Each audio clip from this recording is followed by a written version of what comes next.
आपलं शहर आता स्मार्ट होतंय, मग तुम्ही कधी स्मार्ट होताय? स्मार्ट न्यूजचे YouTube चॅनल सबस्क्राइब करा, स्मार्ट बना। नोटिफिकेशनसाठी बेल आयकॉनवर क्लिक करा। नमस्कार, मी अनुजा पाटील स्मार्ट न्यूजच्या आजच्या बुलेटिनमध्ये आपले स्वागत करते। सुरुवातीलाच एक नजर आजच्या ठळक घडामोडींवर। ठाकरे सरकार अल्पमतात, नवी युती फॉर्मात। अग्निपथ योजनेला युवा वर्गाचा उदंड प्रतिसाद। जिल्हा पोलीस प्रमुख लक्ष्मण निंबर्गी यांची बदली, संजीव पाटील नवे पोलीस प्रमुख। प्रशासनाला जागे करण्यासाठी घुमली मराठी गर्जना। आमदार अभय पाटील यांच्याकडून पंतप्रधान घरकुल योजनेचा कार्यारंभ। योजनांचा लाभ सामान्यांपर्यंत पोहोचविण्याची केंद्रीय मंत्र्यांची सूचना। सीए संघटनेतर्फे लघु मध्यम उद्योजकता दिवस साजरा। दिव्या नाईक आणि स्वाती सुतार यांना व्हॉइस ऑफ रोटरीचे विजेतेपद। जिल्हाधिकारी कार्यालयासमोर शव ठेवून अनोखे आंदोलन। हलगा प्राथमिक शाळेच्या रंगमंचाचे उद्घाटन।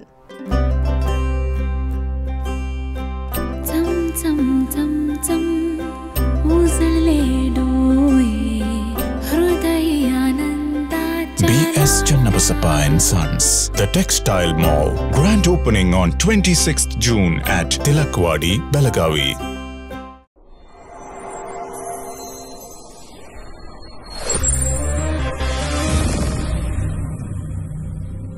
Something happens when you see a perfect moment,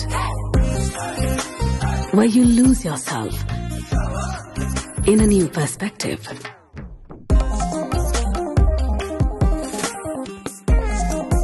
A strange energy runs through your mind. The moment you see those shining eyes,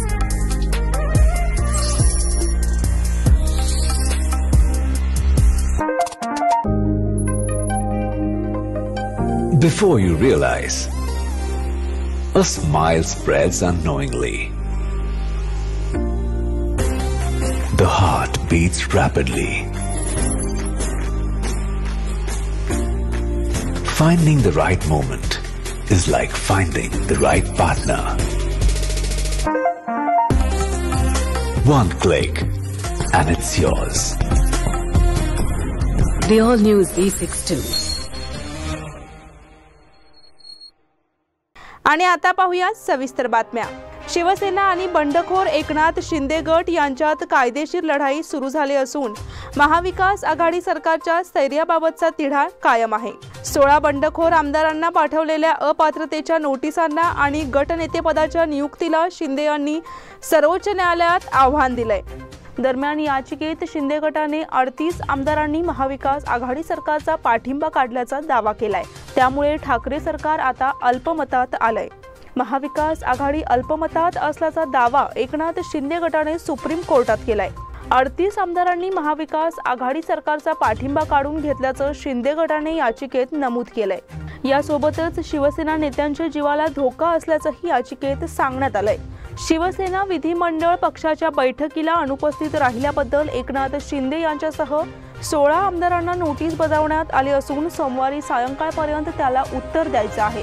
मात्र शिंदे गटाच्या वतीने या नोटिसांनाच सर्वोच्च न्यायालयात आव्हान देण्यात आलं।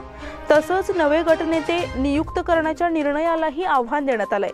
त्यावर आज सुनावणी होणार आहे। शिवसेनेच्या वतीने शिंदे गटाच्या खेळीला प्रत्युत्तर देण्याची तयारी करण्यात आली आहे। पक्षविरोधी वर्तन केलं तरीही आमदार अपात्र ठरू शकतात, याकडे शिवसेनेच्या वतीने सर्वोच्च न्यायालयातील ज्येष्ठ वकील देवदत्त कामत यांनी सर्वोच्च न्यायालयाच्या निकालांचा आधार घेत लक्ष वेधलं। तसंच विधानसभा उपाध्यक्षांना अपात्रतेसाठी नोटिसा बजावण्याचा अधिकार असल्याचा दावाही त्यांनी केला। अग्निपथ योजनेला युवा वर्गाचा उदंड प्रतिसाद। केंद्र सरकारने जाहीर केलेल्या अग्निपथ योजनेला देशातून मोठ्या प्रमाणात विरोध करण्यात येत आहे। देशभरातील तरुण आक्रमक झाले असून रस्त्यावर उतरत निदर्शने करत आहेत, तर दुसरीकडे भारतीय हवाई दल विभागाने या योजनेअंतर्गत भरती प्रक्रियेला सुरुवात केली आहे। तरुणांचा या भरतीला मोठा प्रतिसाद असून केवळ 3 दिवसांमध्ये 56,000पेक्षा अधिक अर्ज दाखल झाले आहेत। अग्निपथ योजनेअंतर्गत हवाई दलाकडून 24 जून 2022 रोजी अधिसूचना जारी करण्यात आली होती।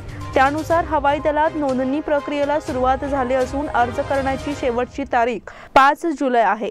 भरतीसाठी इच्छुक असणाऱ्या युवकांना संकेतस्थळावर ऑनलाईन अर्ज भरण्याचे आवाहन हवाई दलाकडून करण्यात आले आहे। अग्निपथ योजनेअंतर्गत 17 ते 21 वर्षाच्या तरुणांना 4 वर्षाच्या सेवेसाठी भारतीय लष्करात दाखल केले जाईल। 4 वर्षानंतर 25% अग्निवीरांना नियमित सेवेत दाखल केले जाणार आहे। 4 वर्षांच्या सेवेनंतर बाहेर पडणाऱ्या अग्निवीरांना केंद्रीय सशस्त्र दल तसंच आसाम रायफल्समध्ये प्राथमिकता दिली जाणार आहे। भाजपा शासित उत्तर प्रदेश, मध्य प्रदेशांसारख्या राज्यांनी राज्य पोलीस दलात प्राधान्य दिलं जाईल असं स्पष्ट केलं आहे। तसेच उद्योजकांनी देखील अग्निवीरांना नोकरीत प्राधान्य देण्याची घोषणा केली आहे। युवा वर्गाचा हा प्रतिसाद पाहून योजना यशस्वी ठरणार असल्याची प्रतिक्रिया उमटत आहे।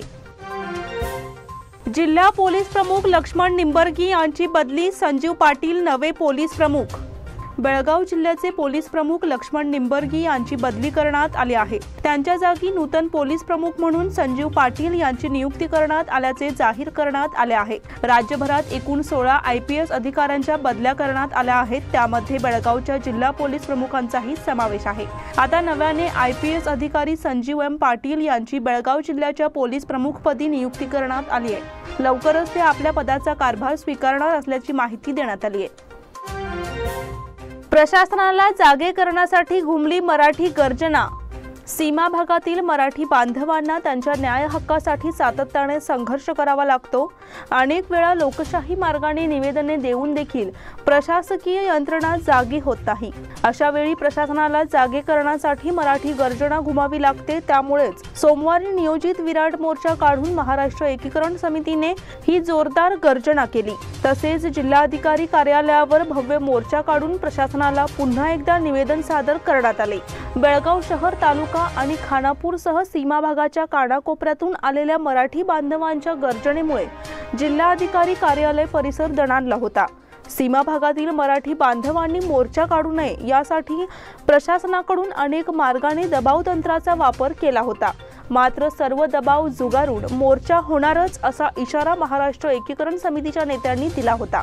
सीमा भागात राहणाऱ्या मराठी भाषिकांना मराठी भाषेतून कागदपत्रे द्यावीत या मागणीसाठी या मोर्चाचे आयोजन करण्यात आले होते।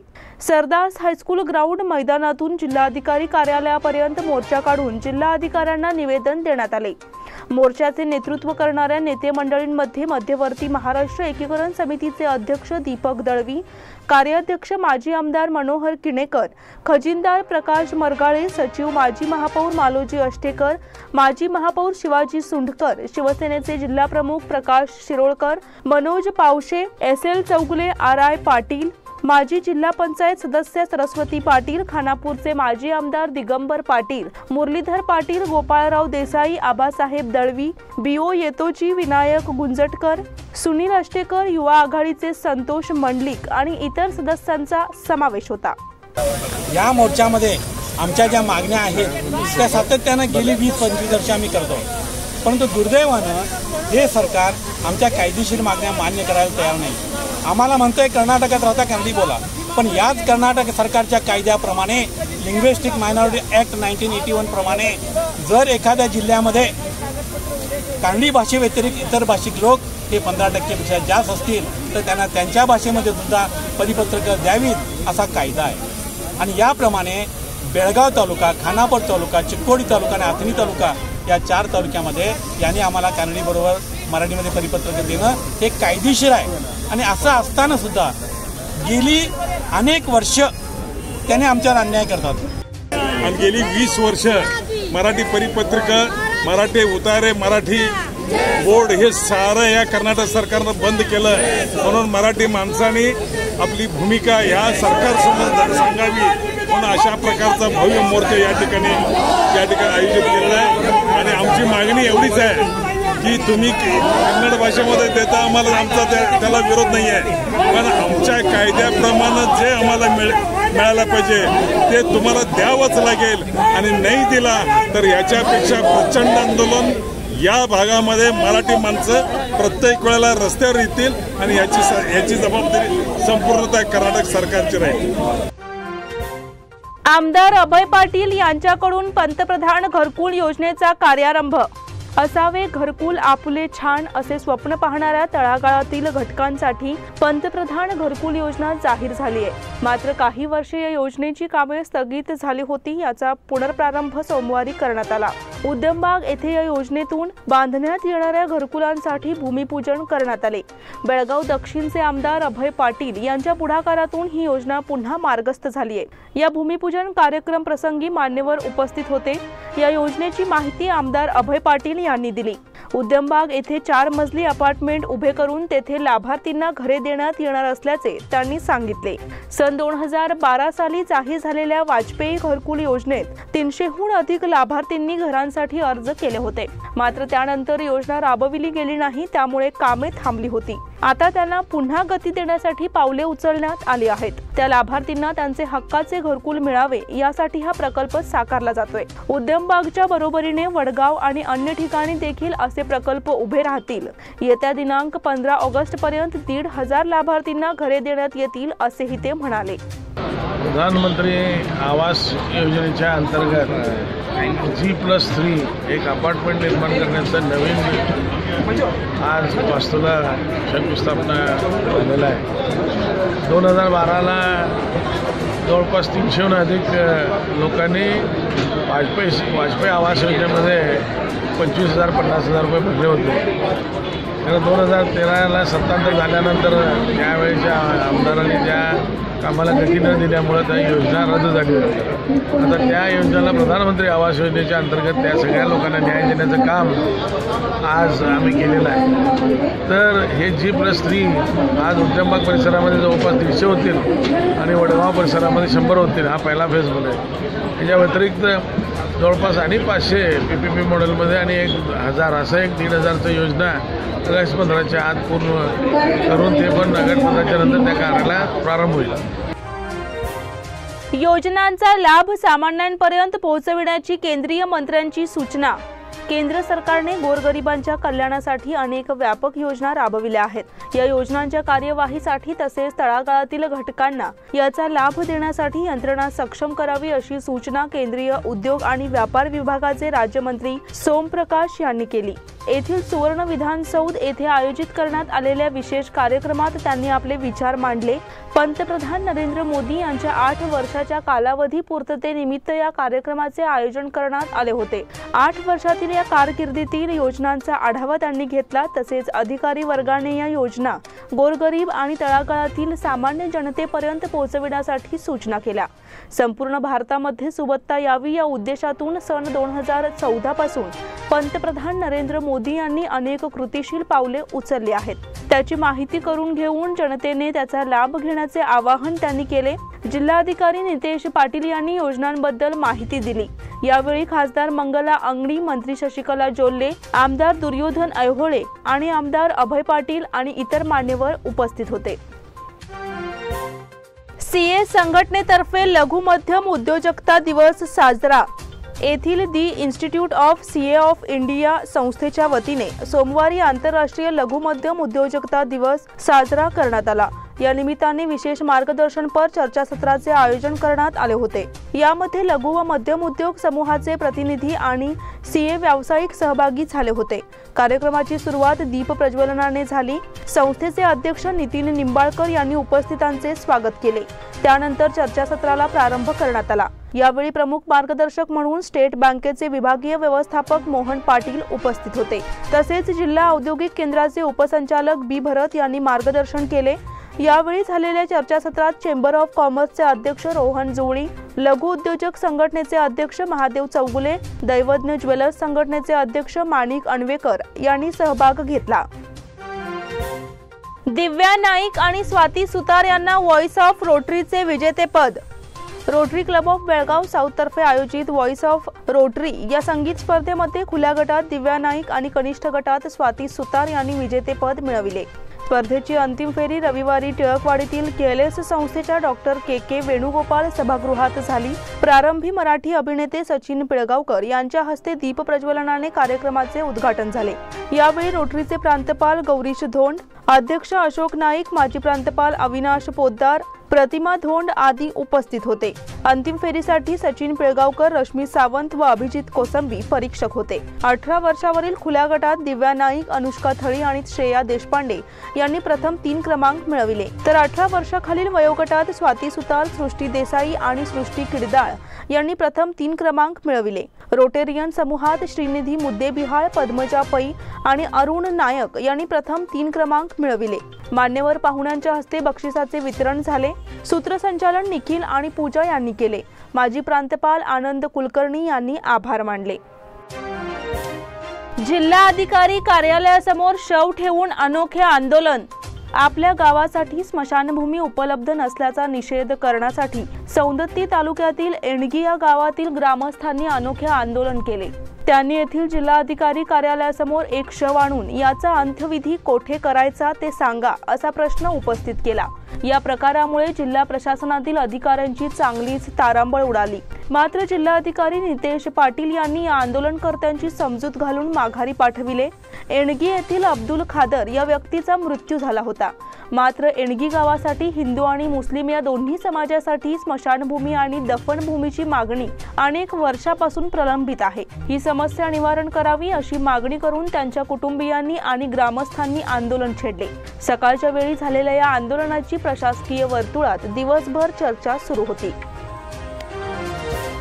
हलगा प्राथमिक शाळेच्या रंगमंचाचे उद्घाटन। येथील सरकारी प्राथमिक मराठी शाळेच्या रंगमंच, संरक्षण भिंत व प्रवेशद्वाराचे उद्घाटन कार्यक्रम बुधवारी झाला।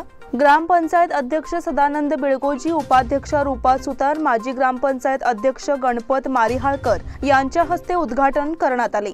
शिक्षिका बागेवाडी यांनी प्रास्ताविक व उपस्थितांचे स्वागत केले। मराठी शाळेच्या आवारात नव्याने बांधण्यात आलेल्या रंगमंचाचे उद्घाटन ग्रामपंचायत सदस्य तवनाप्पा पायक्का, नजीर मुल्ला, पिराजी जाधव, विलास परीट, लक्ष्मी गजपती, सरोजा वडगावी यांच्या हस्ते करण्यात आले। नामफलकाचे उद्घाटन माजी ग्रामपंचायत अध्यक्ष गणपत मारिहाळकर, शाळा सुधारणा समितीचे माजी अध्यक्ष किरण हनुमंताचे यांच्या हस्ते करण्यात आले। आता वेळ झाली आहे छोट्याशा विश्रांतीची। तुम्ही पाहत रहा स्मार्ट न्यूज।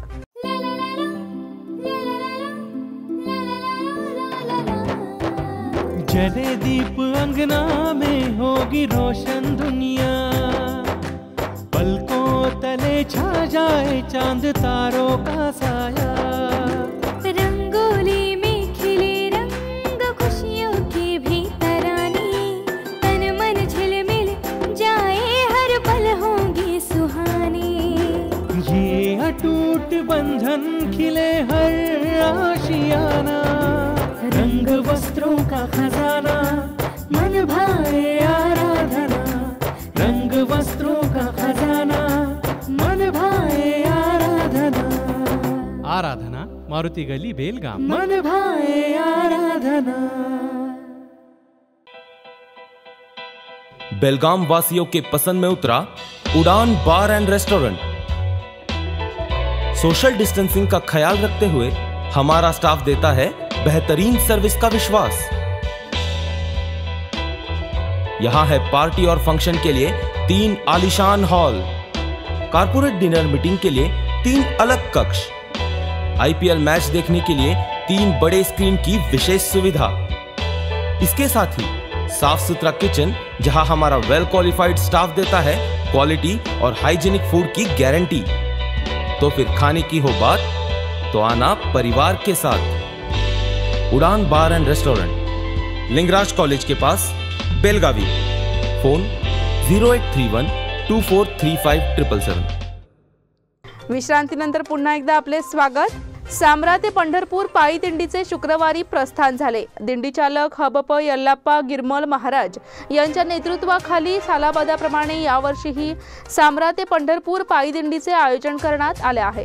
मागील 2 वर्षे कोरोनामुळे पायी दिंडी खंडित झाली होती, मात्र यावर्षी त्याच दमाने पुन्हा दिंडीला सुरुवात करण्यात आली आहे। सामरा ते पंढरपूर पायी दिंडीचे यंदाचे हे 44वे वर्ष असून या दिंडीला मोठी परंपरा आहे। तसेच या दिंडीत अनेक वारकरी दरवर्षी भाग घेत असतात। प्रारंभी येथील मारुती गल्लीतील मारुती मंदिरासमोर राजू देसाई, इराप्पा जोई आदींनी पूजन करून दिंडीस चालना दिली। त्यानंतर दिंडी मार्गस्थ झाली। दिंडीमध्ये वारकरी भाविक सहभागी झाले आहेत। भजन, कीर्तन, प्रवचन अशा कार्यक्रमाचे मुक्कामांच्या ठिकाणी संयोजकांच्या वतीने आयोजन करण्यात आले आहे। गोवावेस मधील ESI क्लिनिकचे स्थलांतर। गोवावेस येथील महापालिकेच्या इमारतीत ESI अंतर्गत सुरू असलेल्या क्लिनिकचे स्थलांतर खानापूर रोडवरील आदिशक्ती इमारतीत झाले आहे। गेल्या 8 दिवसांपासून क्लिनिक सुरू झाले आहे। पुढील काही वर्षे याच इमारतीत हे क्लिनिक सुरू राहणार आहे। त्यामुळे ESI संबंधित कामगारांनी येथे उपचार घ्यावेत असे आवाहन करण्यात आले आहे। बेळगाव शहरात अशोकनगर येथे ESI चे मुख्य हॉस्पिटल आहे। त्या अंतर्गत शहर व परिसरात 5 क्लिनिक आहेत। यामध्ये गोवावेस, उद्यमबाग, शन्नम्मा सर्कल, पिरनवाडी व यमुनापूर यांचा समावेश आहे। गोवावेस येथे महापालिकेच्या इमारतीत ESI चे क्लिनिक होते। ती इमारत धोकादायक असल्याने येथील सर्व व्यापारी आस्थापने हटवावी असे पत्र महापालिकेने दिले होते। त्यामुळे येथील आस्थापने रिक्त केली जात आहेत। त्यामुळे ESI चे क्लिनिकही स्थलांतरित करण्यात आले आहे। सरकारी कार्यालयातील कंत्राटी महिला कर्मचाऱ्यांना प्रसूती रजेची सुविधा। सरकारी महिला कर्मचाऱ्यांच्या धर्तीवर सरकारी कार्यालयांमध्ये कंत्राटी पद्धतीने सेवा बजावणाऱ्या महिलांना आता रजा मंजूर करण्याचा प्रस्ताव आहे। या संदर्भातील सुधारित आदेश लवकरच जारी करण्यात येणार आहेत। प्रसूती दिवसांपासून सुमारे 180 दिवस रजेचा कालावधी निश्चित करण्याची तयारी सुरू आहे।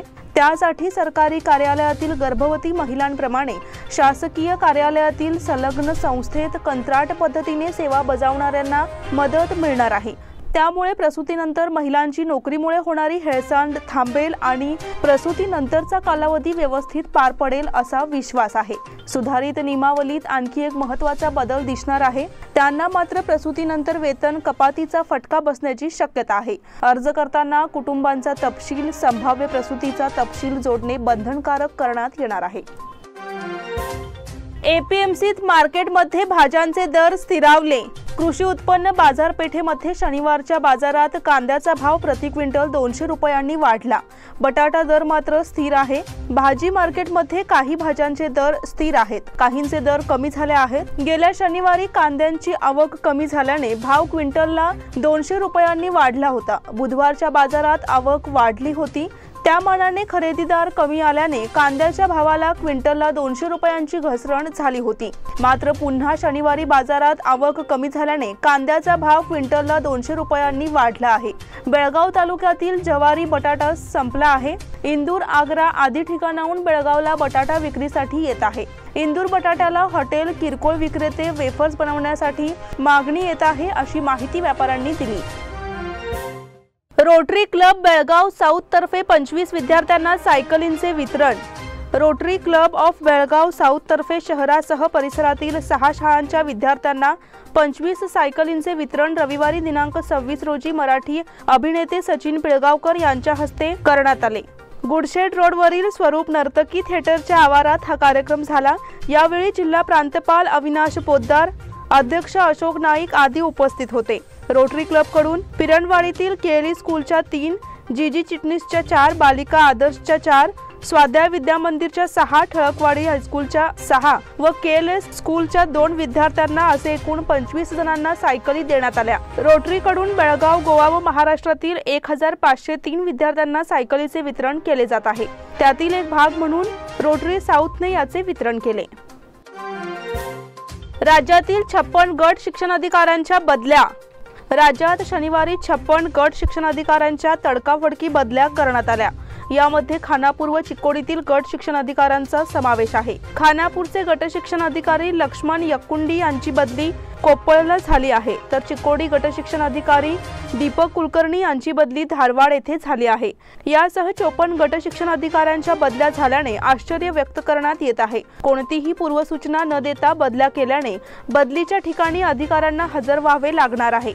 बेळगाव, बेंगळूर, चित्रदुर्ग, तुमकूर, दावणगेरी, रामनगर, चिक्कबळ्ळापूर, शिमोगा, कोप्पळ, उडपी, गदग, बಳ್ಳारी, कारवार, धारवाड, चिक्कमंगळूर, मंड्या, बागलकोट जिल्ह्यातील गट शिक्षणाधिकाऱ्यांचा यामध्ये समावेश आहे।